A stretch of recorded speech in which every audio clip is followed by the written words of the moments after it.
Hello, guys. I wanted to talk with you about some of the recent statements made about Tucker Carlson and how he's been represented by the media at large most recently.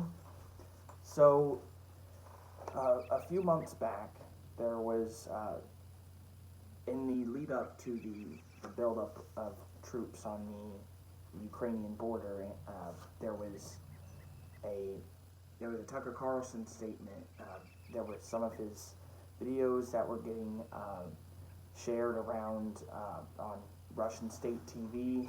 Things like saying that now it's required to hate Putin, and something about how just different statements that much of the media is viewing as pro-Putin. Although Tucker Carlson insists that he's just offering it an alternate opinion, and I would lean towards him just.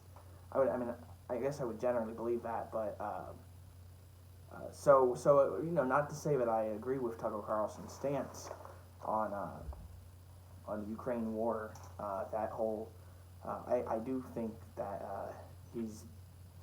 I would say he's being a little soft on the issue, just a little. But that's his opinion. I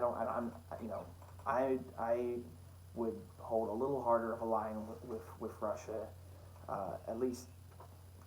In the other things that so one of the things that he said was that Putin just wants to keep his western border secure. That line was a headline. Putin wants to keep just wants to keep his western border secure. That was a line that was used on Russian state TV, and since that, Putin made some statements confirming the existence of some biological labs in the Ukraine, which apparently, which have I'm pretty sure they've been confirmed to be existing. I know that they were referred to in Congress as that there was something there that needs to be protected, and it's all been confirmed. But because of the existence of these biolabs in Ukraine, and whatever importance they have, whatever significance, at least to the level that our intelligence and our military is coordinating with the Ukrainians to, they want to make sure that it stays out of Russian hands. They're very afraid of that. Which, why would they be afraid of something like that? Anyway, so then there's also this representative, Adam Kinzinger, who has been recently known for. He's been known as one of the few Republicans who's gone against Donald Trump in voting to impeach him last year, and at least the second time. I don't know about the first time, but Adam Kinzinger has made recent statements saying that he calls Tucker Carlson's programming evil, and that it's he's treating it as misinformation as well. He has criticized the remarks that Tucker has made about Putin and Russia, and he considers the Ukrainian lab discussion that Tucker Carlson acknowledges the existence of these Ukrainian biolabs that we're afraid are going to get into Russian hands. That is a conspiracy to Adam Kinzinger, and he says that because Tucker is spreading conspiracy, he won't go on that show. But anyway, and Tucker Carlson, of course, has been the number one mainstream news anchor. He has the number one show. He's had it for several years now. He's beat out any other mainstream news program, and even winning the largest audience of Democrats compared to other shows that would appear on CNN or MSNBC. Even Tucker Carlson beats them out in their own demographic, in their own audience. That's been recently confirmed. But so, and then there's just a series of, on top of the thing with Adam Kinzinger, who has been, he calls himself a Republican, but he voted to impeach Trump, and he's since refused to speak to Tucker Carlson, both of whom you would call more of your populist Republicans. Tucker Carlson Tucker Carlson has made his name by being a more populist Republican, and that's how Donald Trump has risen to power, was by a populist message in large part.